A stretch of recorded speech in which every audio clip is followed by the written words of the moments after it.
이게요, 제임스 헌터도 얘기한 거지만, 이게 분류가 뭐, 예를 들면 니버가 뭐 얘기했듯이 문화와 대립하는 그리스도, 문화의 그리스도, 문화의 그리스도 뭐 이런 게 있잖아요. 이런 이제 유형들이 있는데, 그 유형들이 이제 현실에 딱 부합하냐 그런 건 아니라고 얘기했잖아요. 다 겹친다고 그게. 어떤 부분에서는 어느 정도까지 그렇고 어느 정도까지 그렇지 않고 뭐 이런 게 있는데, 이걸 이제 우리가 사회학에서는 베버가 이제 이념형이라고 얘기합니다. 현실에 실질적으로 있는 모델이라기보다는 그 모델의 특정한 어떤 부분을 강조해서 현실보다 잘 보여줄 수 있게끔 하는 게 이제 이념형입니다. 그래서 이념형 속에서 이제 극단적인 유형들이 존재하고, 그 극단적인 유형을 통해서 현실의 모델들을 본 다음에 그 모델들에서 어떤 부분까지는 이 모델에 부합하는지. 그러니까 이게 약간은 이제 칸트식의 이제 규제적 이념에 가까운 그런 건데, 이제 어떤 식으로 이 모델에 어느 정도까지 부합하느냐라는 것을 우리가 판단할 수 있는 그런 이론이라는 겁니다. 이렇게 봤을 때 헌터 같은 경우는 그냥 아주 간단하게 이렇게 얘기할 수 있을 것 같아요. 정치 모델이 있고요, 탈정치 모델이 있습니다. 그러니까 종교가 사회에 개입하는 방식. 이 학자들마다 모델이 너무 다양해요. 너무 달라서 저도 이걸 이제 공부를 하면서 이걸 어떻게 도대체 일관된 방식으로 얘기할 수 있을 것인가 라고 했을 때 굉장히 까다로웠는데, 헌터 같은 경우에는 적합성 모델, 그 다음에 뭐였죠? 혹시 기억하시는 분 계시나요?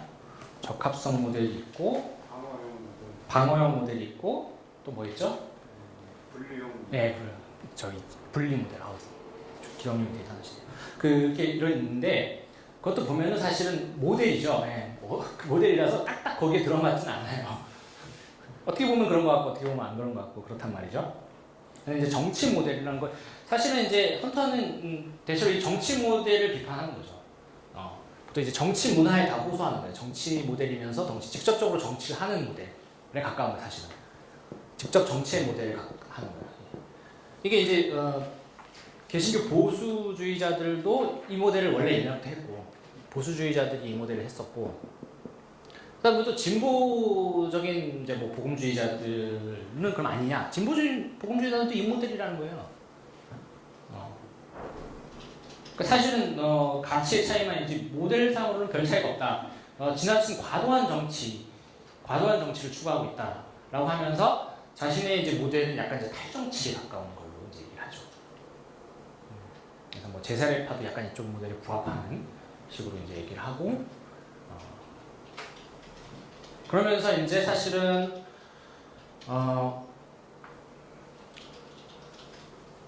너무 과잉 정치된 걸 비판하면서 정치적이지 않은 방식으로 뭔가를 할 수 있는 게 필요하다라고 생각하는데, 이게 잘못하면 반정치로 가거든요.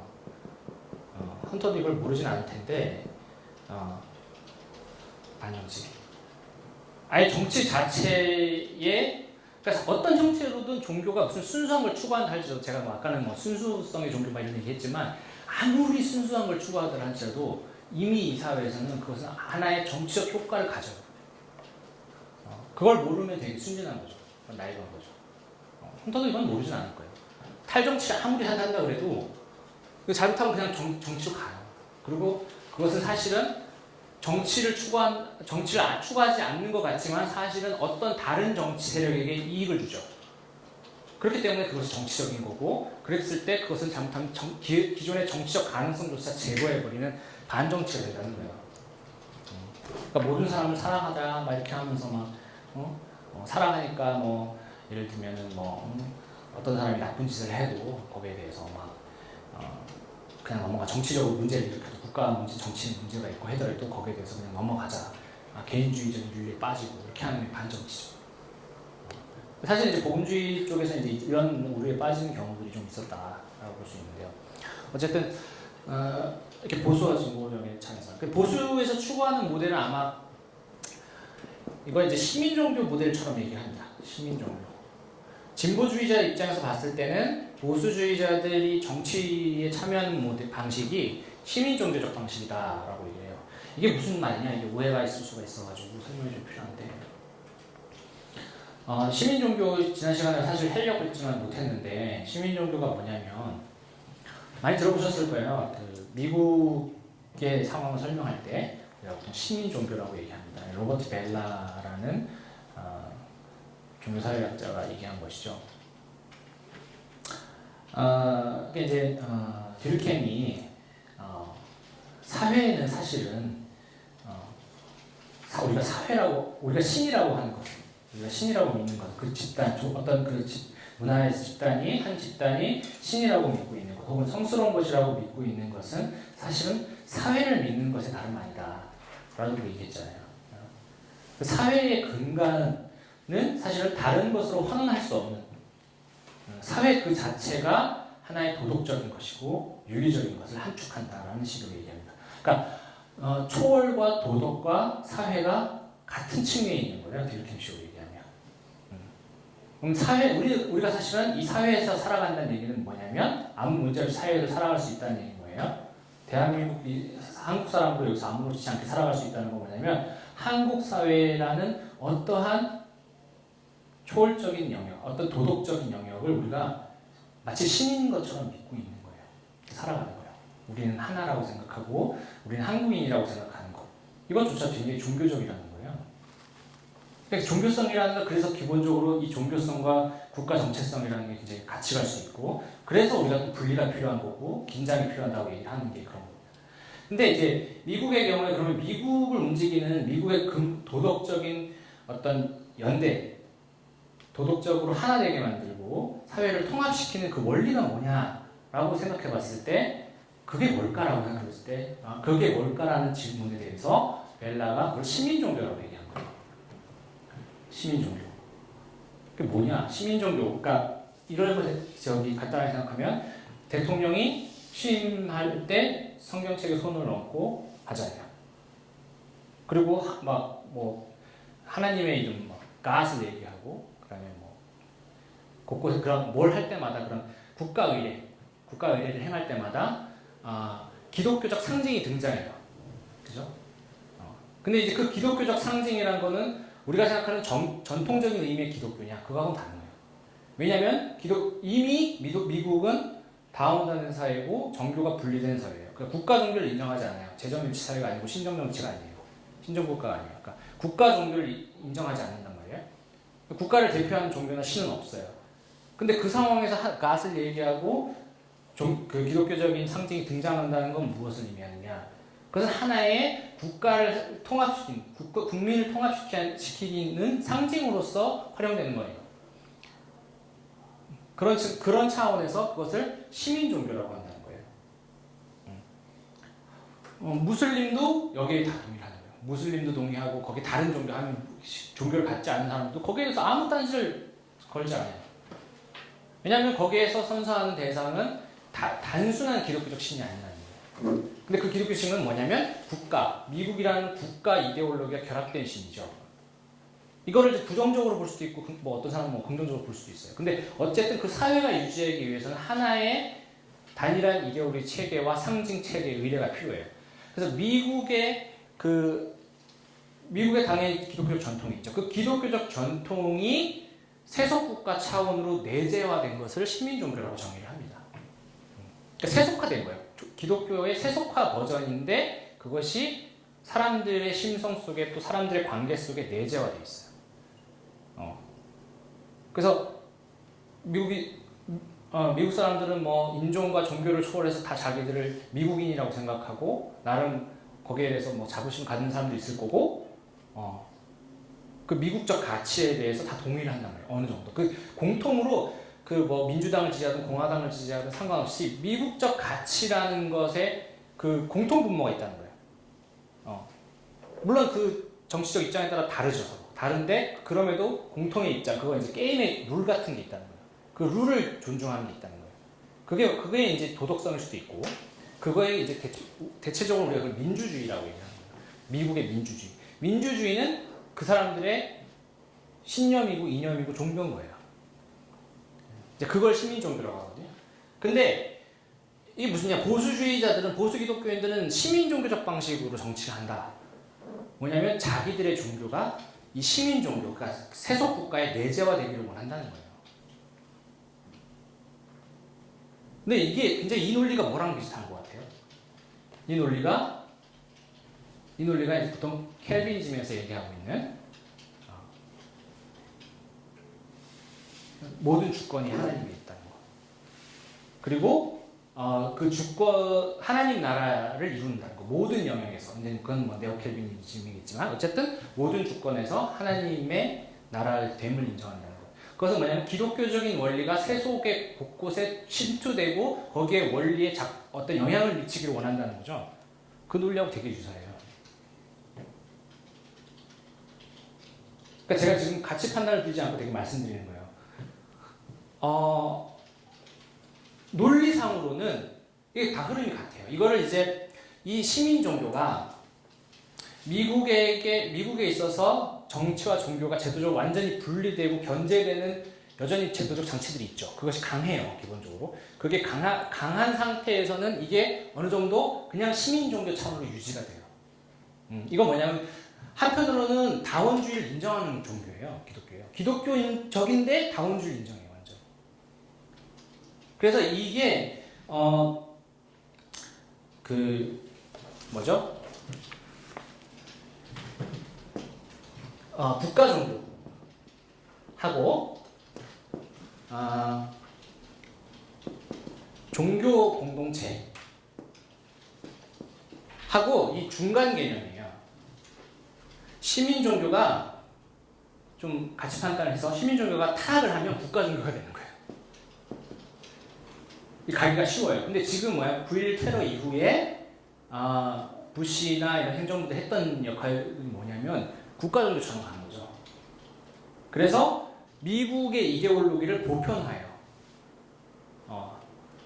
그래서 이걸 미국의 어떤 이데올로기, 자기들의 어떤 당연히 그건 공화당 이데올로기에 가깝죠. 그 이데올로기를 믿지 않는 사람들은 테러리스트죠. 그래서 막 재판도 없이 관타모에 수감할 수도 있는 거고 그런 거예요. 국가 종교가 가는 거예요. 이거는 다원주의를 인정하지 않는 거예요. 이렇게 가는 거예요. 근데 이 종교 공동체는 뭐냐면 이건 이제 제세례파 같은 거 생각하시면 돼요. 그러니까 뭐냐면 분리주의에 기본적으로 입각해서 자신들의 공동체의 신성함만 유지하는 거예요. 기본적으로. 그 외부적인 거는 크게 관심이 없어요. 중요한 게 아니에요. 그건 2차적인 문제예요. 이 종교 공동체도 이 제세례파도 타락할 수 있다는 거 얘기를 하거든요. 하나는 뭐냐면 분리주의로 그냥 가서 축소되는 방향으로 가는데 또 한 말은 뭐냐면 분리주의로 가더라도 이 자체가 굉장히 정치적인 혁명적 성격을 띈다고 얘기를 해요. 이거는 헌터도 얘기하고 많은 사역자도 얘기하는 건데 혁명적인 형태를 띠죠. 그럼 그 자체가 뭐예요? 그 자체가 이 사회에 어떤 정치적인 영향력을 가질 수밖에 없어요. 보통 이제 제세례파 그래서 제세례파는 그 상황에 따라서 어떤 때는 굉장히 혁명적으로 사회 자체를 붕괴시키는 역할을 하려고 하기도 하고 어떤 때는 이렇게 완전히 자기들의 공동체만을 위한 어떤 이익 집단처럼 되기도 하죠. 이제 그런 방식으로 가는데 이 시민 종교 방식이 지금 그렇다는 거예요. 직접 정치를 추구한다. 그래서 직접 정치를 추구해서 모든 원리가 기독교적인 원리가 각 사회 영역에 다 침투해서 들어가기를 바란다는 거예요. 그런 식으로 해서 이제 진보 쪽에 이제 기독교인들은 보수를 비판합니다. 헌터가 보기에는 근데 진보 쪽도 비슷하다는 거예요. 진보 쪽도 사실은 모든 영역에서 그렇게 하려고 하지 않느냐 그런 비판을 좀 하는 거예요. 근데 이제 그렇다고 해서 완전 보수주의자들처럼 과하게 비판하지는 않는 것 같더라고요. 조금 이제 차이가 있는데 어쨌든 그래서 기존의 정치 문화 자체를 완전히 바꾸려고 하고 이런 식으로 간다는 거죠.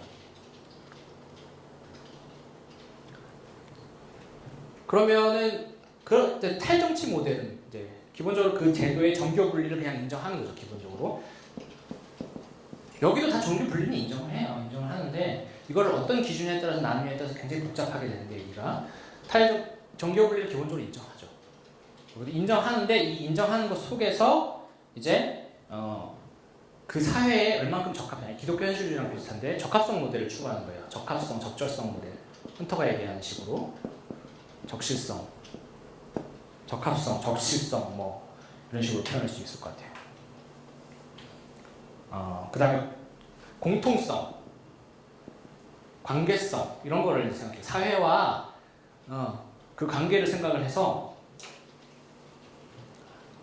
공통점을 찾으려고 한다는 거예요. 그래서 공통점에 부합하는 방식. 그래서 이게 이제 딱 탈정치 모델이라고 말하기 좀 애매할 수가 있는데 제가 이제 아주 쉽게 얘기하기 위해서 이렇게 하는 거예요. 간단하게 정치적인 것과 탈정치를 딱 나눈 다음에 이 모델에서는 이제 그러면 뭐가 있냐면 공공선을 추구한다든지 공동선이죠. 공동선을 추구한다든지 제도적인 차원에서 이제 복지, 공공복지, 보통 공공복지로 나타나죠. 간단해요. 이게 뭐 기독교인 개신교 쪽에서 기독교에서 이제 종교 복지 시설 하잖아요. 복지를 한다든지 뭐 학교를 사학을 세운다든지 이게 이제 주로 하던 일이었잖아요. 이제 이런 방식이에요. 이런 방식. 그러니까 탈정치라고 해서 뭐 무조건 나쁘다 이런 얘기는 아니에요. 이런 방식으로 정치와 어느 정도 분리를 한 다음에 그 안에서 기존의 공공성이라고 하는 영역이 있어요. 나름 공공 영역에 기여를 하는 거예요. 그 공공성 영역 안에서 뭔가 기여를 할 수 있는 걸 한다는 거죠. 기존의 공공성 영역에. 그러면 뭐 여기는 아니냐? 여기도 마찬가지 공공성인데 여기는 좀 차원이 좀 다른 게 뭐냐면 이 영역으로 가면 공공성 자체를 의무시해요. 그래서 공론장에 들어와서 공공성 자체를 그 게임 자체를 바꾸려고 한다는 거예요. 공공성의 정의가 달라요. 예를 들면 여기는 뭐 보수 쪽에서는 생명 이런 게 뭐 공공성이다. 자기들의 주장. 생명 중에서도 이렇게 얘기하면 안 되겠죠. 진보도 생명인데 여기서 생명은 예를 들면 낙태 반대죠. 낙태 반대하지만 전쟁은 찬성해요. 생명이라고 말할 수 없죠. 이렇게 하면. 진보 쪽은 뭐예요? 낙태도 찬성하고 전쟁은 반대하죠. 달라요. 그러니까 이런 부분에서 이제 차이가 있는 거예요. 그냥 뭐 지금 보수는 다 생명을 존중하고 이런 거 아니거든요. 근데 이제 이런 식으로 공공성 정의 자체가 문제가 돼요. 뭐가 공공성이냐, 뭐가 공적인 어떤 서로가 이익이 될 수 있는 거냐, 중요한 것이냐, 그래서 공적으로 윤리를 담보할 수 있는 것이냐라고 하는데 그 정의 자체가 이제 일로 넘어가면 다른 거예요. 기존에 이제 공공복지를 일을 하거나 할 때는 기존의 공공성의 영역 안에서 그걸 문제 삼지 않고 기존에 주어진 어떤 공공성 정의 안에서 그것을 충실하게 하는 거죠. 근데 이제 이것 자체도 이제 한국 사회에서 문제시되고 이게 이제 넘어갑니다. 대표적으로 사학법 개정이 이제 있었죠. 이게 이제 사학법 개정이 하나의 분기점을 봅니다. 보수 개신교가 공적인 영역에 전면적으로 등장한 그 이전에 사실 기독당도 아까도 말씀드렸지만 있었고 그런데 지금 그때는 흐지부지 됐고요. 이제 이 이후에 사학법을 거치면서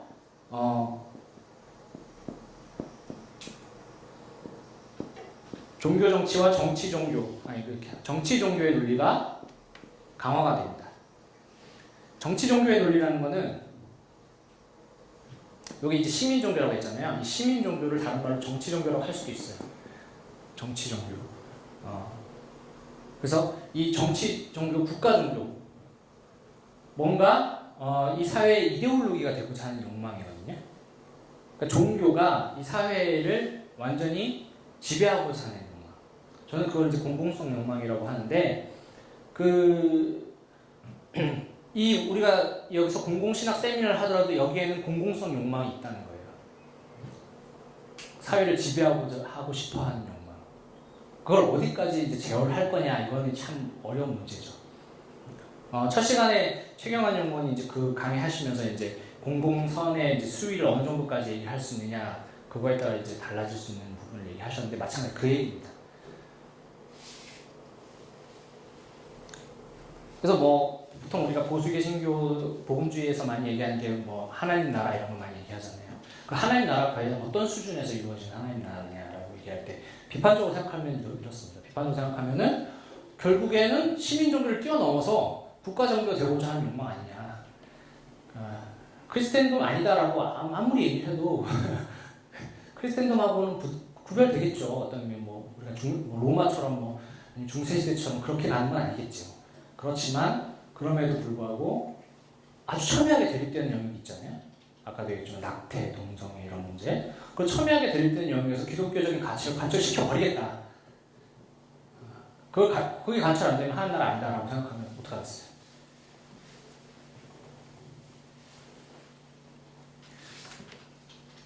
그런 모델이 있고요. 이렇게 크게 나눠서 그렇고, 그 다음에 이 또 하나는 이제 저는 이제 강의 안에 보시면 복음주의 모델을 얘기를 해놨는데요.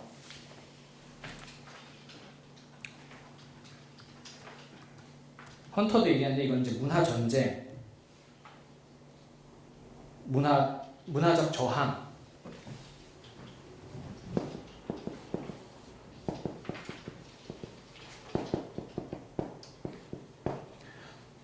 사실 이게 세부적으로 다 이렇게 분리하기가 굉장히 까다롭습니다. 이거는 이제 뭐 변형 모델, 우리가 보통 변형 모델은 좋은 거라고 생각하니까 켈빈주의 전통에서는 참 그런데 저는 이렇게 봐요. 저는 한국의 복음주의는 문화 전쟁 모델, 문화적 저항 모델에 가깝다고 봐요.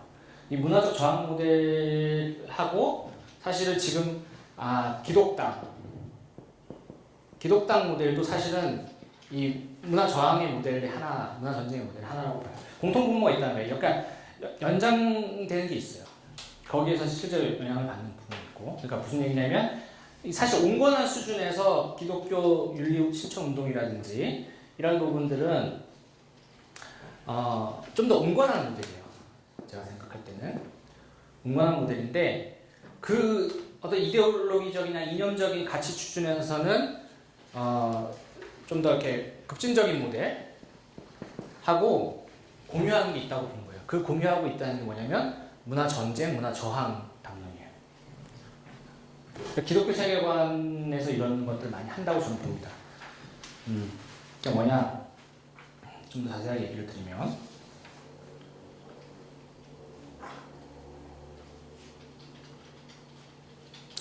87년 체제 아까 말씀드렸는데 그 이후에 이제 공론장, 시민운동의 영역이 열렸는데 딱 그 민주화가 되니까 시민운동 단체를 막 복음주의자들이 이제 창립을 하죠.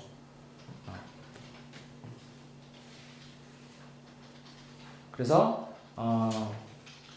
뭐 잘 아실 거예요. 기윤실 기독교 세계관 학술 동역회, 지금은 이제 기독교 세계관 학문 학회인가요? 이렇게 됐죠. 이름 바뀌었죠. 그런 단체들, 뭐 공정연대, 복음과 상황도 이제 90년대랑 지금 이제 2000년대 이후를 좀 저는 다르게 보긴 하는데 어쨌든 이때만 해도 사실 이거 만드신 분들 다 같은 분들이죠. 네. 다 같은 분들이에요. 그래서 보시면은 여기에서의 특징들은 이제 사회참여적 복음주의라고 보통 학문적으로 이제 정의하고요. 저는 이걸 문화적 복음주의라고 정의를 합니다. 그러니까 지금 요즘에 오는 이제 포스트 복음주의랑 구별을 하는데요. 포스트 복음주의는 포스트 크리스천리티랑 이제 좀 구별을 해서 이때는 이제 문화적 복음주의라고 얘기를 하고 정치적으로는 이제 중도 우파에 가깝다고 봅니다. 근데 여기에서 얘기하는 것들은 이제 아까 말씀드린 그거예요. 세속주의, 포스트 모더니즘, 대중문화 비판 이런 것들을 다 수행해요. 학문적으로 기독교 세계관 운동은 뭐냐면 다 이런 거예요. 포스트 모더니즘 맨날 비판하고 대중문화 비판하고 그렇죠? 그래서 문화 소비자 운동했죠. 기윤실에서는.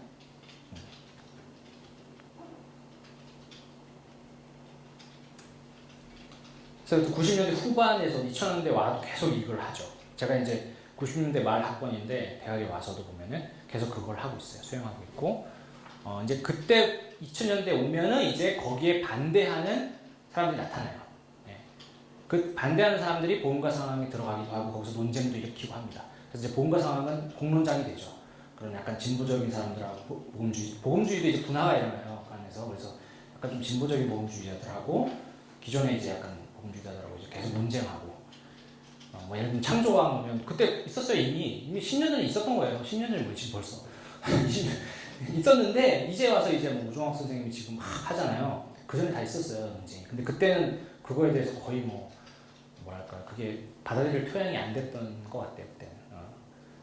그때는.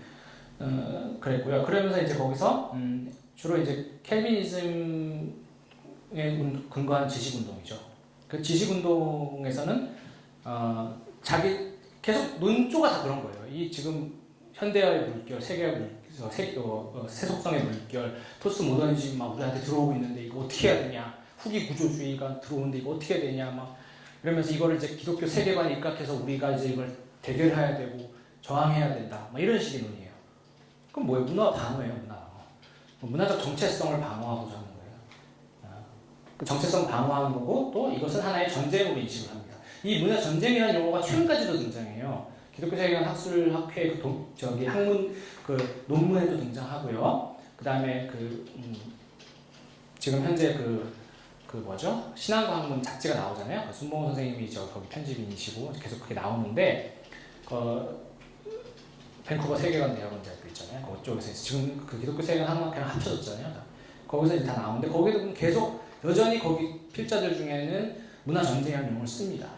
근데 이게 이전에 사실은 이게 뭐 낮은 울타리도 있었어요. 낮은 울타리라고 해서 아시겠죠? 아시죠? 신상원 집사님이 하셨던 그 뉴에이지 비판하는 것도 다 똑같아요. 기본적으로 논조나 그런 것들 좀 세련된 차이는 있죠. 근데 이제 어떤 의식 자체는 기본적인 인식 구조, 프레임 자체는 선과 악의 대결, 문화 전쟁 대결입니다. 구조입니다. 그대로 가지고 있습니다. 그래서 이거는 이제 문화적 영향력을 확대하려는 이제 아까 정치 모델이 있고 탈정치 모델인데 탈정치 모델 중에서 이렇게 좀 있다고 보여져요.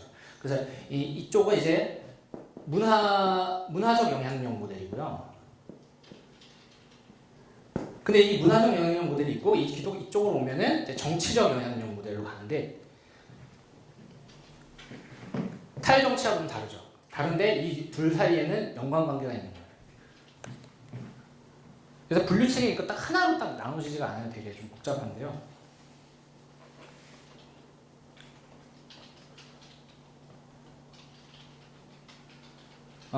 그리고 뭐 지금 아까 기독당 같은 경우 제일 얘기하기가 쉬운 우리가 흔히 많이 비판하는 이거는 뭐 대부분의 이제 사람들이 많이 비판하는 거죠. 정치적 영향력만 확대하려고 한다. 현실 정치에 개입한다. 정교 유착이다. 이렇게 얘기하죠. 이거를 이제 헌터는 파당 정치라고 얘기하더라고. 파당 정치. 그러니까 어떤 당파성이 명확한 정치. 당파적 정치. 근데 아무래도 그래도 기독교 종교가 정치에 참여한다는 건 공공성에 방점을 둬야 되는데 너무 당파 이데올로기에 너무 함몰된 그런 게 문제일 수 있죠. 물론 아까도 말씀드린 공공성하고 이 당파성하고 완전히 분리될 수 있는 건 아니에요. 서로가 이제 공공성이라고 주장하니까 보수 쪽도 그렇고 진보 쪽도 그렇고 서로가 이제 자기들이 얘기하는 게 이제 공공성이라고 얘기하니까 어려운데 어쨌든 명확히 미국의 경우에 여기는 뭐 명확히 민주당 지지자들이다 뭐 이런 식으로 얘기하잖아요. 헌터가 여기 보수는 명확히 뭐 공화당이다.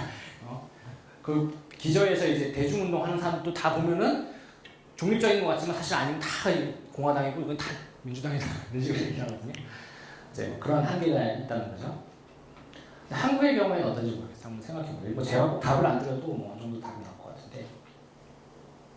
그래서 저는 이제 이 정치적 영향력의 그 정치들을 기도회 정치, 국가조차 기도회 정치, 한기총, 기독당 이건 좀 같은 부류로 봅니다. 그러니까 기독당은 이걸 좀 현실화한 거죠. 이제 종교사역적으로 좀 더 세분하게 얘기하면 사실 기독당은 분리해서 생각할 수 있어요. 국가 종교를 추구하는 거에 가깝다고 저는 봐요. 그 전략상.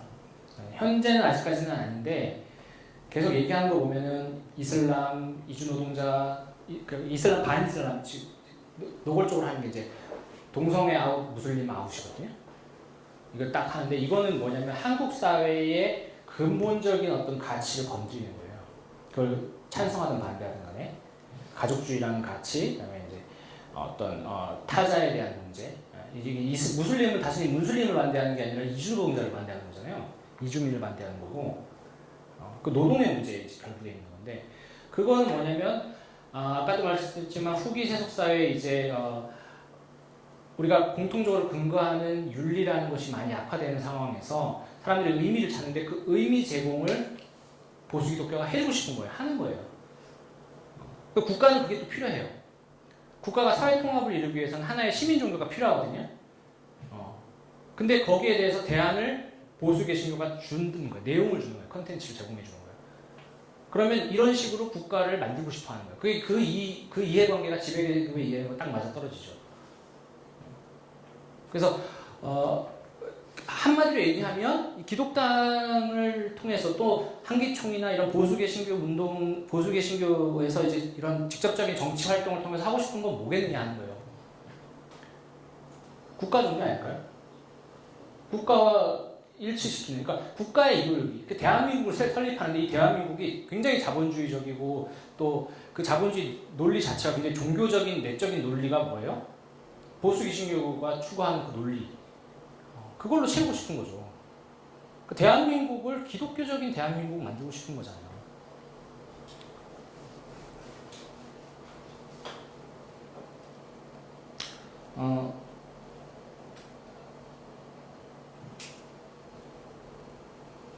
근데 이제 사실은 한국도 지금 시민종교, 한국적 시민종교가 사실 엄밀하게 말씀드리면 참 이 시민종교란 말은 아시아권에서 특히 한국에서 좀 적절한 말은 아닌 것 같아요. 예. 서구적인 개념이니까 굉장히. 예. 그러니까 시민종교적인 어떤 것이 있을 수 있겠죠. 왜냐면 우리는 뭐 예를 들면 유교 같은 게 사실 시민종교에 가까운 거예요. 원래. 예. 유교도 이제 종교를 볼 거냐 말 거냐 논쟁이 있지만 어쨌든 그 뭐예요? 그 우리의 공통적인 정서거든요. 공통적인 도덕 감정이에요. 근데 예를 들면 세월호를 보면서도 공통적인 도덕 감정을 못 느껴. 그렇잖아요. 이거 보고 공통적인 도덕 감정을 느끼면 그게 시민종교적인 거예요. 그때는 뭐 좋은 의미로 얘기할 수 있겠죠. 근데 못 느껴 지금 한국 사회가 나눠졌어 있어. 뭐 여기 계신 분들이야 다 느낀다고 믿지만 저도 느끼고. 근데 거기에 대해서 막 혐오하는 사람들이 있어. 그러면 저 사람과 내가 같은 나라 사람이라고 생각할 수 있을까요? 저 사람과 나 공통분모가 도대체 저 사람 나는 같은 하늘 아래서 살아갈 수 있을까요? 아니 좀 약간 그런 회의가 되거든요. 그게 되게 충격적인 사건이에요. 그래서 세월호도 자체도 충격적인 사건이지만 그 이후의 반응들이 이렇게 나눠지는 것도 거기에 대해서 모두가 다 같이 물론 뭐 거기에 대해서 모두가 다 같이 막 뭐 이렇게 막 광적으로 뭐 매달렸다 이런 의미는 아니에요. 그런 의미는 아니고 오해의 소지가 있을 수 있는데 그런 게 아니라 어떤 사람은 슬퍼할 만큼 슬퍼할 수 있는 권리가 충분히 있고 거기에 대해서 우리가 충분히 참아주고 인내해주고 그래야 되는데 그게 아닌 거잖아요. 그런 상황인 거죠. 그런 상황에서 시민 종교적 가능성이 없는 거예요. 근데 지금 그런 거가 시민 종교는 못 돼. 그러면 그 빈 공간을 뭘로 채우는 거예요? 빈 공간을 반동성애 또 그러니까 인권 문제, 성소수자 문제, 무슬림 문제도 인권 문제잖아요. 인권 반인권이 자기들 인권이라고 주장하지만 반인권적인 내용으로 시민종교 공통분모를 만들려고 하는 거 아니냐는 거예요. 사실은 광주 민주화운동 그것이 정말 한국적인 시민종교가 되어야 되는 거죠. 임을 위한 행진곡이 재창이 돼야 돼요. 그 리추얼이 있어야 돼요. 그 리추얼로 대한민국은 대한민국의 정체성을 갖는 거예요. 근데 그거 못하게 하잖아요. 그게 원래 사실은 그게 정착되고 계속 그게 확대되고 재생산되고 그래서 모두가 거기에 대해서 동의하고 거기에 대해서 일절 이의가 없어야 되는 거거든요. 어떻게 보면 그 광주 민주화 운동이라고 당연히 누구나 다 그게 상식이 돼야 되는데 그 상식을 부정하는 거예요. 그거를 상식을 재구성한다고 이제 표현을 하는데 이제 스튜어트 홀이라는 이제 그 영국의 문화 연구자가 이제 그런 얘기해요. 그래서 그 상식을 뒤엎어버리려고 한다.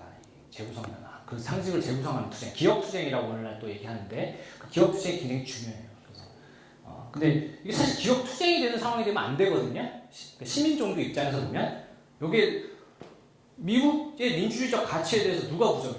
미국 사람들이. 아니 진짜 어떤 사람들은 부정하겠지 속으로는. 아니면 뭐 이상한 사람들 중에는 부정할 수 있어요. 그런데 그럼에도 불구하고 이것이 강력한 통합의 기제와 제재의 조건이 되는 거예요. 예.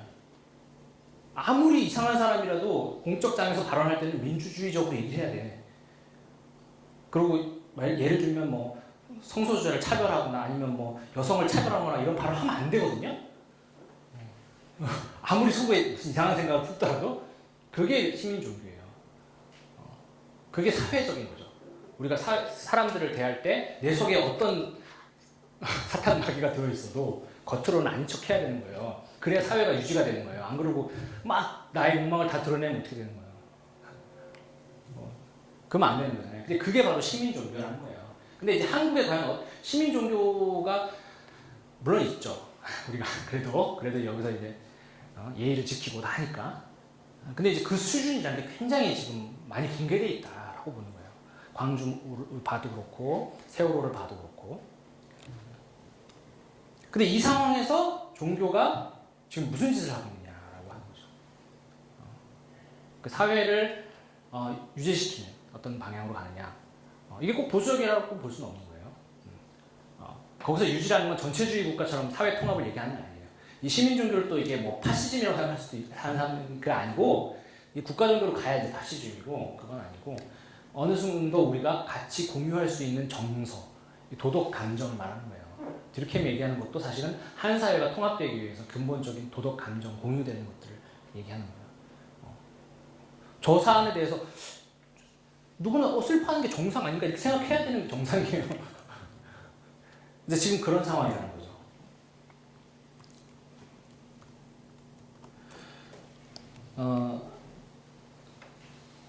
그 다음에 지금 그 정치적 영향력을 확대하려고 하는 이제 기독당 같은 경우에는 또 하나는 대중 프로파간다 운동을 하고 있어요. 이게 조금 더 진화된 측면이 있어요, 이 사람들이. 그전에는, 그러니까, 뭐 사실은 이게 불과 20년 사이에 벌어진 일이라, 짧게는 10년 사이에 벌어진 일이라 참 그렇긴 한데, 이게, 역사가 오래된 게 아니라서, 근데, 바로 이 정치적 공간, 시민적 공간이 열리자마자 온건한 사회 참여를 막 시작했어요. 개신교인들이. 했는데, 하자마자 거의 좀 있다가 바로 이제 직접적인 정치를 막 하려고 해요. 그런 상황이죠. 근데 여기에 더해서 지금 이거는 뭐냐면 대중 프로파간다, 대중 선동 정치를 한다는 거예요. 그러니까 금방 이게 이분들이 전략이 금방 발전했어요. 네. 이분들이 이제 일반 사회 운동을 보고 많이 참조한 것도 있을 거예요. 그래서 뭐 일반 이제 시민 운동이나 그다음에 이제 진보 진영 운동 같은 경우에 하는 방식들을 좀 따라한 것 같기도 한데. 단순히 이제 이 관철을 위한 운동이 아니라 이제 파당 정치를 넘어서 보편적 정치를 표방한다는 거예요. 그 미국하고 상황이 비슷해지고 있어요. 그러니까 대중 동원을 하면서 동시에 이제 노골적으로 이제 자신들의 가치가 보수 개신교의 가치가 보편적인 것이다라고 당당하게 주장을 합니다. 이렇게 주장했을 때 참 반론을 하기가 어렵죠. 보편적인 정치를 아주 표방합니다. 단적인 예지만 처음에 뭐 동성애 반대 운동 하려고 했을 때 보수 개신교인들의 논지는 참 간단했어요. 공론장에 나와서 뭐라 그랬냐면 성경이 반대하니까 하나님이 반대하니까 그렇게 얘기했어요. 당신은 왜 반대하느냐? 왜 동성애가 문제냐? 왜 하나님이 반대하니까, 하나님이 안 된다고 했으니까 그렇게 얘기를 하는 건 땡이었어요. 근데 지금은 뭐 어떻게 얘기해요? 지금은 그 얘기도 하죠. 근데 그 얘기는 공론장에서는 잘 안 해요. 공론장에서는 잘 안 해요. 뭐라 그래요? 국가 발전이 저해야 된다. 좌파다. 뭐야? 이거는 바로 공적인 언어로 말하려고 한다는 거예요. 일반 대중 시민사회를 설득하려고 한다는 거예요. 그 전략이 발전한 거죠. 어떻게 보면 세련돼진 거고, 어떻게 보면 음흉해진 거죠. 그런 식으로 얘기합니다. 그리고 이제 뭐 그렇잖아요. 저기 출산율이 떨어지는데 동성애가 창궐하면은 아이를 안 낳으니까 결국엔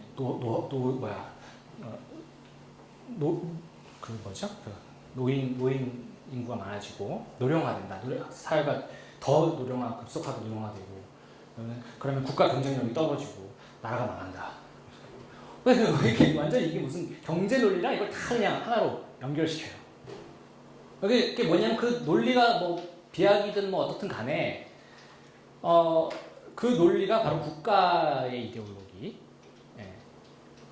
거기서 말하는 국가는 이제 보수적인 지배 계급이 원하는 그 이데올로기를 부합하는 그 이데올로기를 이렇게 뒷받침해주는 그런 방식의 설득력을 갖추기 시작했다라는 거죠. 그 점이 이제 좀 최근 10년 사이 그건 10년도 안 됐어요. 한 5년 됐나? 급속하게 이런 논리를 개발해서 유포시키고 있습니다. 그래서 이제 사회 참여 유형이 좀 더 세련져진 거죠. 아주 노골적인 직접적 정치도 하면서 동시에 대중 프로파간다 운동이에요. 그러면서 막 단체를 만들어요. 엄청 많이 만들고 하부 조직. 미국하고 똑같아요. 미국의 대중 동원 조직, 하부 조직을 만들어가지고 하고 있죠. 이번에 그 기독당 같은 경우에도 그랬어요. 저희 부모님도 이제 그 교단 그걸 주재하는 어떤 그 목사님의 교단 교회 소속인데 그래가지고 이제 저한테 전화가 왔어요. 그래가지고 투표 전날 너 누구 찍을 거니? 그래가지고 아니 뭐 몰라요. 뭐 어머니 나는 뭐 누구 찍을 건데 그랬더니 일부러 제가 전화는 안 드렸어요. 뭐 저는 싸우기도 싫고 예, 뭐 여러 가지 이제 개인적인 사정이 있어가지고 제가 그래서 전화를 안 드렸는데 막 그러시는 거예요. 그 기독당을 찍어야 되는 거 아니냐 지금 막 큰일 난다. 동성애 무섭다고 무시무시하다고 이슬람 그것들이 들어오면 어떡하냐. 막 그것들이 들어오면 어떡하냐. 그것들이 나라가 망한다. 그래가지고 그건 아니고요. 막 해서 차분차분 얘기는 드렸는데 누가 그러냐고 그랬더니 담임 목사님이 그렇다. 목사님이 그런데 그 교단에 이제 교육을 받으러 가셔가지고 그 지령을 받으셨대. 그래가지고 그걸 막 설교 시간에 여러 번 얘기하셨나 봐요. 좀 작은 교회인데 그래서 하여튼 뭐 그런 일들이 벌어졌어요. 그래서 이제 막 그런 식으로 해서 뭐 이번에 이제 다행히 뭐 그 3%를 못 넘었잖아요, 그죠? 그렇지만은 다음에 더 열심히 한다고 그러더라고요, 그분들이. 다음에는 더 한계총을 더 동원해서 더 열심히 운동을 하겠다. 그러면 뭐 될 수 있죠. 비례대표 나올 수 있죠.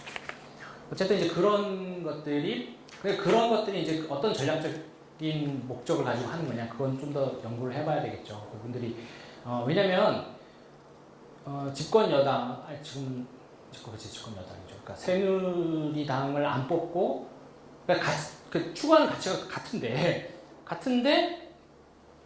새누리당을 안 뽑고 기독당을 뽑아야 할 이유가 사실 별로 없잖아요. 기독당 창당한 인사들 중에 사실 새누리당 많이 찍었을 거예요.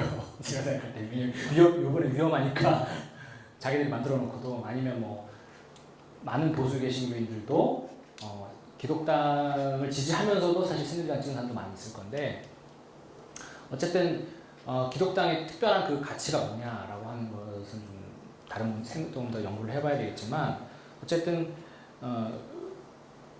명확하다고 생각하는 것은 그 기독당을 만드는 것이 바로 이 정치장에서 정치적 영역에서 자신들의 몸값을 올리는 데 크게 기여를 할 수 있다는 것이죠. 성공하든 실패해도 상관없어요. 사실. 자신들의 이데올로기적인 것은 그 보수 여당에서 다 해주는데 그렇잖아요. 굳이 자기들이 할 필요는 없는데 좀 더 이제 그 개신교 내에서 힘싸움이 있는 거예요. 또 개신교 내에 또 분열이 돼 있잖아요. 이 안에서 그 한기총회도 아시겠지만 다 그 정치적 이해관계가 있고 다 찢어져 있는데 그 안에서 또 몇몇 세력들이 있어요. 그래서 아시겠지만 이번에 기독당도 2개로 찢어져 나왔잖아요. 그러면 다 알력 관계가 있어가지고 자기들끼리도 다 싫어하고 미워하고 그러는데 근데 그런 거라는 겁니다. 그래서 이 한국 개신교의 우파 전략으로 조금 넘어가면은 결국에는 정치 시장에서 동원력 과시를 통해서 자신들의 판돈 혹은 몸값, 정치적 이용 가치 이런 것들을 높이려고 하는 전략이라는 거예요. 그래서 자신들의 지역에 대한 자신의 영역, 어떤 특정한 영역이 있죠. 개신교 영역에 그 영역에 대한 힘, 그걸 자기가 쥐고 있다라고 하는 그 뭐야? 자기 그 영역에 대한 지분을 갖고 있다라는 것을 과시하는 것이죠.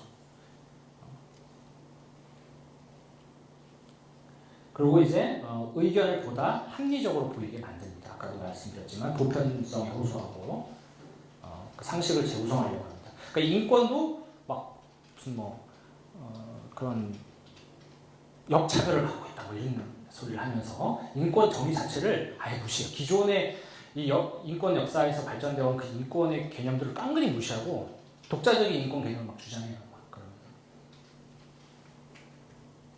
그 나름대로 막 과학적 진리 같은 거 엄청 신경 쓰죠.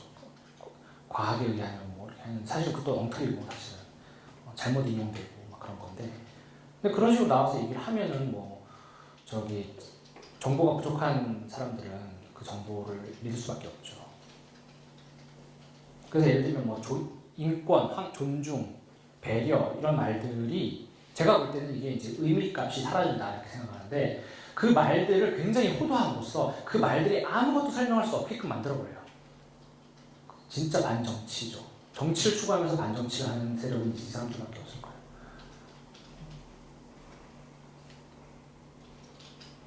그러니까 뭔가 합의된, 뭔가 우리가 인권하면 배려, 사랑하면 뭔가 이렇게 다 합의되는 것들이 있거든요. 그죠?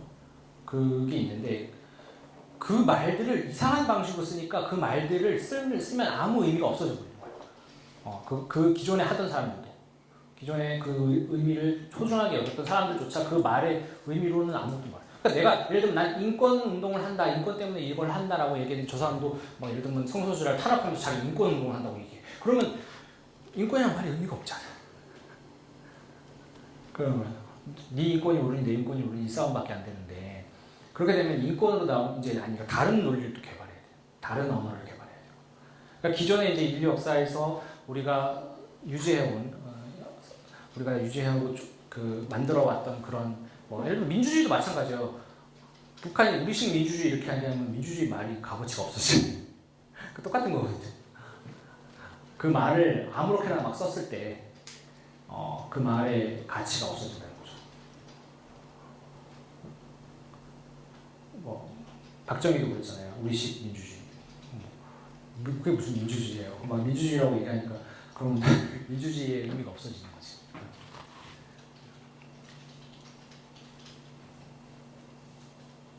그리고 이제 제가 볼 때는 이 그런 논리들이 대부분 보면은 오염과 보호 프레임 안에 있다 이렇게 보여져요. 그러니까 모든 걸 이제 문화 전쟁도 마찬가지고 이런 다 마찬가지인데 뭔가 어떤 거대한 세력이 있어요. 영적 세력이죠. 사실 영적 전쟁이라고 얘기하죠. 영적 세력이 있고 그 영적 세력이 침입해 오고 있어. 그걸 받으면 난 오염되는 거야. 그거 다 그 논리예요. 옛날에도 그러니까 이게 많이 세련되졌지만 예를 들면 뉴에이지 음악을 들으면 나 오염되는 거야. 이상한 영화를 보면 나 오염되는 거야. 게임을 하면 오염되는 거예요. 다 오염되는 거예요. 오염의 논리예요. 모든 세상의 논리를 오염으로 보는 거예요. 그래서 이제 혐오가 가능한 거예요. 혐오 감정은 왜 생기는 거냐면 이건 이제 메리 더글라스라는 인류학자가 있는데 혐오 개념을 설명해요. 혐오를 이제 그 오염에 대한 반응으로 보거든요. 오염에 대한 거부감으로 보거든요.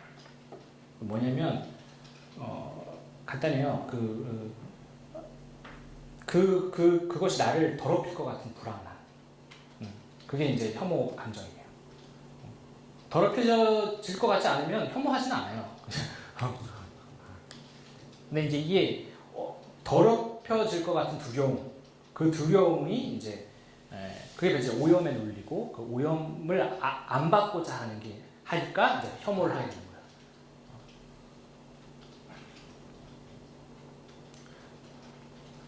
거예요. 그래서 이제 그런 프레임으로 다 보고 그러니까 그것을 막아야 된다라는 프레임이죠. 오염을 막아야 된다, 보호, 어떤 막을 치는 거 이런 식으로 배제의 논리 사실 보호라고 썼지만 배제의 논리죠. 오염을 막으려면 배제를 해야 돼요. 죄를 멀리 보내야 되죠. 그 저기 뭐죠? 한센병 환자들을 이렇게 멀리 보내듯이 떨어뜨리듯이 가둬놓고 안 보이게 하는 거잖아요. 안 보이게 없는 존재처럼 저 사람들이 없는 존재처럼 만드는 거 그런 거죠. 그래서 동성애자들이 공문장에 나온 것도 못 나오게 집에서 조용히 있어라 이렇게 하는 거죠. 나와서 보여주면 안 돼 이렇게 되는 거예요. 오염될까 봐 보면 오염된다는 거예요. 똑같은 거예요. 그 대중매체 옛날에 초기에 대중매체 그 기독교 그 문화소비자 운동할 때도 다 그 논리였어요. 보면 오염된다는 거야. 갑자기 그러니까 그 생각이 나네. 조선시대 때 뭐 더러운 것을 보면 눈을 씻는다고 또 그런 논리 같은데 뭐 약간 그런 반응이 아닐까라는 생각이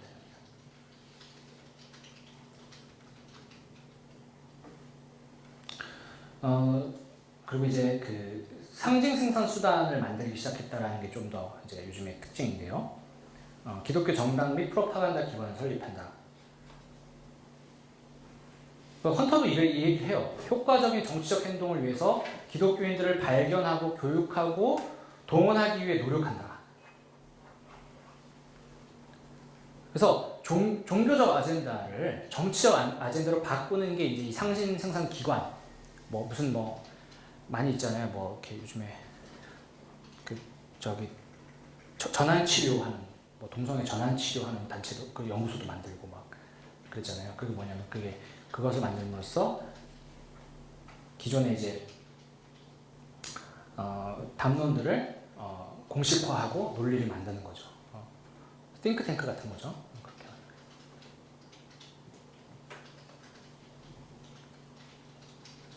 그리고 이제 뭐 지금 뭐 건국절 논쟁도 있잖아요. 논쟁이 아니죠. 사실은 건국절은 말이 안 되는 거지만 그걸 논쟁으로 만드는 거예요. 논쟁이 아닌데 말도 안 되는 건데 논쟁화하는 거예요. 계속 이 제기를 하는 거예요.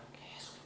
그래서 그 기독교 국가로 설립됐다는 신화를 계속 재생하잖아요. 이승만 대통령도 기독교인이었고 우리가 뭐 그 초대 헌법 그 만든 국회의원들도 초대 그 뭐라 그러죠? 그 법안을 위반한 국회의원들도 다 그 기독교인이었다 대부분 뭐 이런 식으로 얘기하고 건국의 시조로 건국 신화를 만드는 거예요. 건국의 시조들이 또 기독교 근대화의 공로자들이 대부분 기독교인이었다. 뭐 그 사실이긴 하지만 그래도 그렇게 얘기를 하는 거죠. 공로자가 기독교였고 그래서 건국 초의 기독교적 성격을 강조하죠. 이걸 동시에 다 하는 거예요. 그러니까 이 보수 개신교의 사회 참여 논리가 단지 온건한 이런 뭐 그냥 문화적 차원에서만 이루어지는 게 아니라 아주 세련된 방식으로 지금은 모든 영역에 걸쳐서 전면적으로 이루어지고 있다 이렇게 보고 있습니다. 저는 그래서 이것을 국가의 유사종교 프로젝트라고 보는데요. 아까 국가종교 얘기했잖아요. 그것처럼 국가 입장에서는 유사종교를 만들 필요가 있어요. 왜냐면 한국적 시민종교가 있긴 있는데 아까 얘기했던 광주민주화 이런 거를 한국적 시민종교가 돼야 되거든요. 한국의 공통 윤리가 돼야 되는 건데 이거가 싫잖아. 이거 하면 안 되잖아요. 싫으니까 대체제가 필요하잖아요. 대체제가 뭐니까 보수 개신교가 있는 거예요. 대체제가. 보수 개신교의 그 논리를 갖다가 딱 여기다 집어넣으면 되는 거예요. 그 보수 개신교 입장에서도 자신들의 영향력이 확대되는 거고, 국가 지배층의 입장에서도 그 윤리의 빈 공간, 규범적 영역 그거를 채워줄 것이 필요하니까 딱 맞아떨어지는 거죠. 그래서 이제 보수 정권의 유사 종교 프로젝트라고 봅니다. 권위주의와 종교의 동원력, 그다음에 종교가 갖고 있는 도덕적 자원, 이거를 이제 결합을 하는 거죠. 그러니까 종교는 기본적으로 이제 도덕교사 역할을 해왔는데, 자임해왔는데, 바로 그런 역할을 할 수 있는 겁니다, 이제.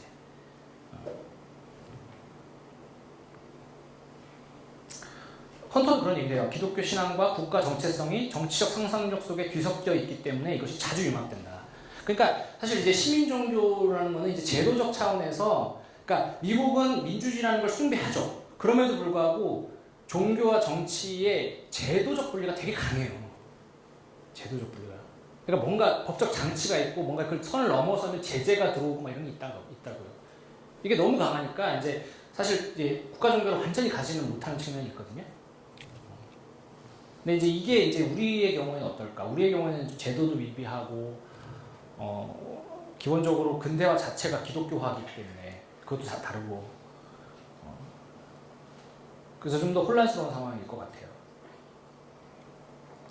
그러니까 국가는 지배층의 도덕성 결핍을 보수 종교적 가치에서 보완하고요. 종교는 도덕성 결핍의 희생양을 제공한다고 저는 봐요. 그 도덕성 결핍의 희생양이 누구예요? 성소수자죠. 그 무슬림 이런 사람들. 쉽게 얘기하면은 이 한국 사회가 지금 왜 타락하고 있냐? 동성애자 때문이다. 무슬림 때문이다. 걔네들이 범죄 일으키고 한다는 거예요. 희생양이죠. 전가하는 거예요.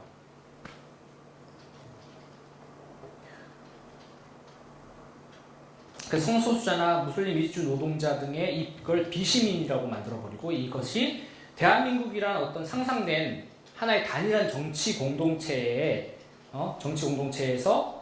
배제되는 사람들로.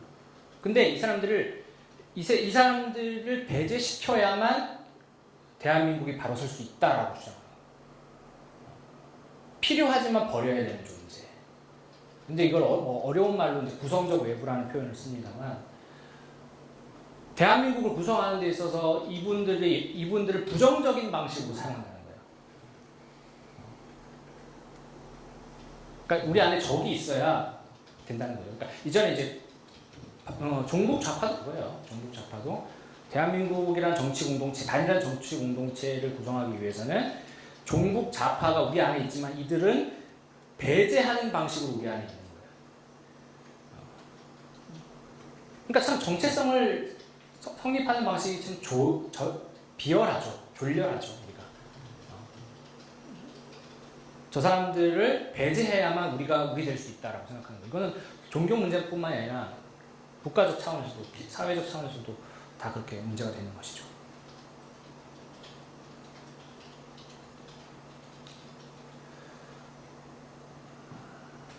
그래서 이제 이런 반동성애 담론, 반이슬람 이슬람 포비아 이런 것도 전부 그 어떤 나름대로 자기들이 이제 국가를 이데올로기화하는 데 있어서 필요한 어떤 그런 내용을 제공하는 하나의 소스로서 활용하는 것이죠.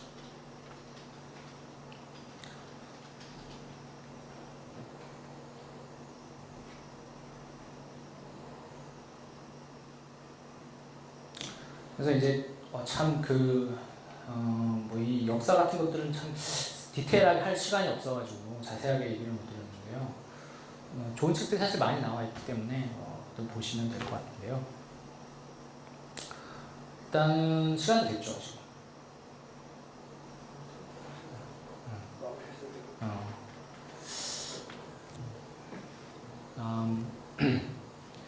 우리 어떻게 할까요?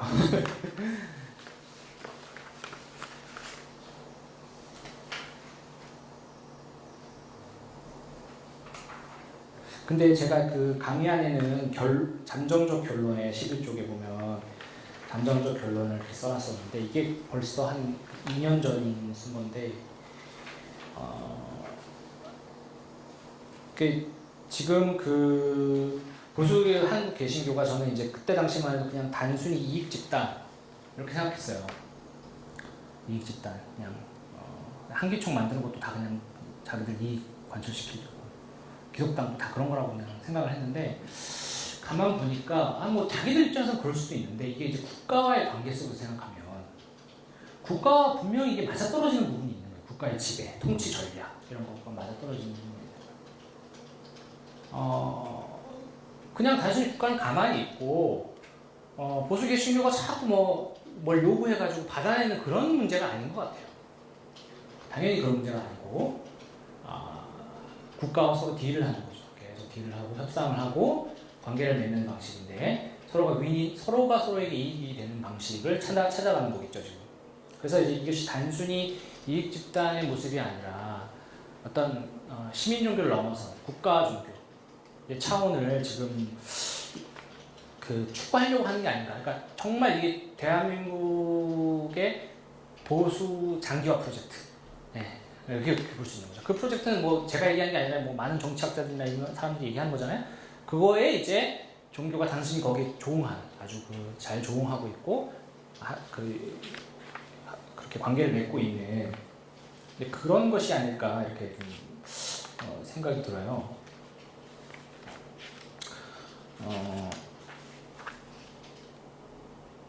그래서 그 강의 한 8쪽에 이제 제가 그런 얘기 썼는데 한국 개신교의 공공성 욕망이라는 부분을 3-2 제안했는데 사실 이제 이거를 제가 얘기하고 싶었던 겁니다. 자꾸 이제 개신교인들이 하나님 나라 얘기하고 공공성 얘기하고 이러는데요. 제가 뭐 공공성 강의에서 얘기하니까 굉장히 그런데 공공성 얘기하고 그러는데 이 공공성이 아까 말씀드렸듯이 도대체 무엇을 궁극적으로 추구할 것이냐 하는 겁니다. 혹시 신정 국가가 되려는 욕망은 아닐까? 그것이 아니었을 때 다원주의적 가치를 인정해야 되는데 과연 인정할 수 있을까 하는 겁니다. 그러니까 정치라는 것은 그 정치학 개론에서 나온 얘기지만 그 사회적 자원을 배분하는 권력의 문제거든요.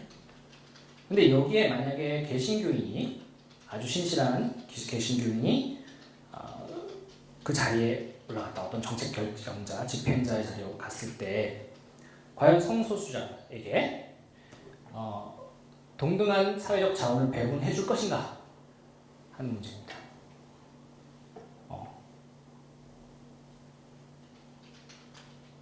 미국에서도 있었잖아요. 어떤 이제 동성애 결혼이 합법화된 다음에 공무원이 자신의 개인적 신념을 이유로 결혼 증명서를 발급해주지 않아서 감옥에 갔고 벌금을 냈죠. 우리가 어떻게 봐야 할 것인가? 거기에 대해서 과연 공공신학은 어떤 답을 내릴 수 있을 것인가? 거기에 대해서. 아니면 공공신학은 아니더라도 하는 공공사회학의 윤리적 차원에서 공공사회학에서도 그 부분에 대해서 어떻게 설명할 수 있을 것인가. 실질적인 그런 경제적 자원 배분 문제도 있었다고 종교 갈등에서 있었다고 말씀을 드렸는데 그런 정책 결정자 자리에 예를 들면 문화재 관리하는 데에 이제 개신교인이 들어갔어요. 거기 아주 높은 자리 결정자야 본인이 책임자고. 그런데 불교도 문화재에 자원을 배분해야 돼. 예산을 내려야 돼. 어떻게 해야 돼? 거기에 대해서 그 전에 지금까지는 어떻게 해왔을까요? 지금까지는 그냥 뭐 개인의 양심에 맞겠죠. 그냥 개인이 아니면 그냥 세속화된 거니까 그냥 그 영역의 논리에 맞게 그냥 개인의 신념과 아무 상관없이 이렇게 했죠. 그런데 차라리 그게 나은 건지 모르겠는데 만약에 정말 복음주의나 개신교에서는 개인의 신앙심이 아주 사회의 관계 속에서 굉장히 성찰적으로 작동하는 걸 원하거든요. 그랬을 때 그런 사람이 그 자리에 갔을 때는 어떤 결정을 내릴 것인가. 그런 구체적인 사례들을 생각해 봐야 될 것 같아요. 그냥 추상적으로 모두에게 선이 좋은 것이다 이런 식으로 그냥 공동선 이런 그 개념 자체 참 좋은 거죠. 근데 그 개념이 이제 구체적인 상황에서 어떻게 적용될 거냐 하는 거는 좀 아주 구체적으로 생각을 해야 되고요.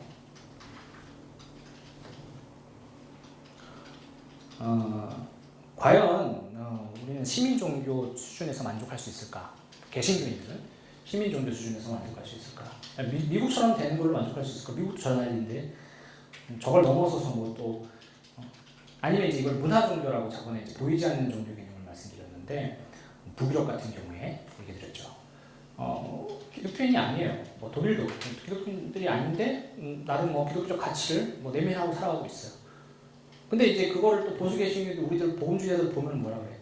그 사람들은 구원 못 받았는 둥 복음화 다시 돼야 된다는 둥 그래.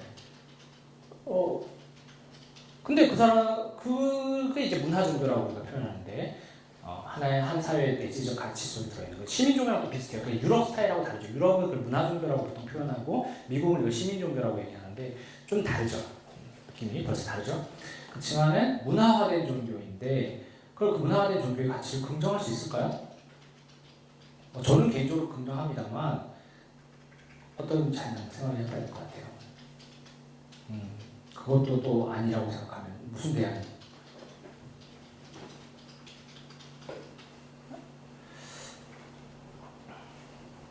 그래서 이거를 찰스 테일러가 부정성의 원칙이라는 걸 얘기해요. 종교적 가치를 관철시키기 위해서 시민사회 외부의 힘을 끌어들일 거냐, 아니면 종교적 가치를 관철시키지 못하더라도 시민사회의 전제 조건인 자유와 다양성을 보존할 것이냐 하는 문제입니다. 그러니까 시민사회의 종교적 가치를 관철 못 시켜도 공평하게 내가 정치적, 사회적 자원을 배분하고 타자를, 타 종교인을, 세속인을 존중하겠다 하면서 자신의 가치를 부정하는 게 부정성의 원칙이거든요. 그거 할 수 있는 거예요.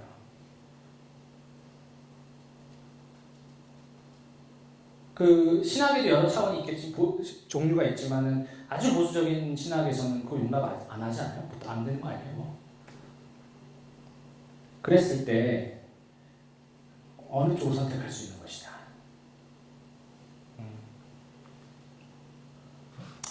하여튼 뭐 저는 뭐